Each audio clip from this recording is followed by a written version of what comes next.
primavera en nuestras vidas. Qué grande fue el cariño de los dos.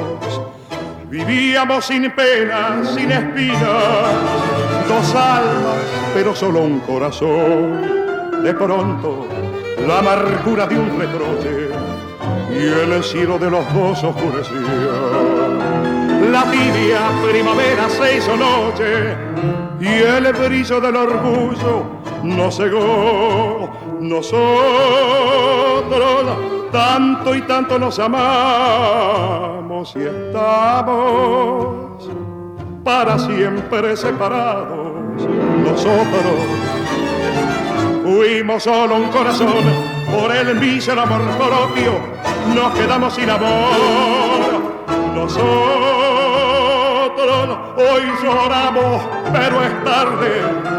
Solo fuimos dos cobardes que cerramos nuestros labios a la gloria de un perdón. Después de la tormenta al encontrarnos, plegamos nuestros brazos sin razón. Pasamos como pasan dos extraños y adentro se moría el corazón. Después, una muralla de silencio, tu orgullo con mi orgullo levantó. Nos fuimos por caminos sin regreso y estamos por orgullo sin amor.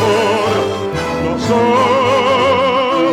hoy lloramos, pero es tarde. Solo fuimos dos cobardes que cerramos nuestros labios a la gloria de un perdón.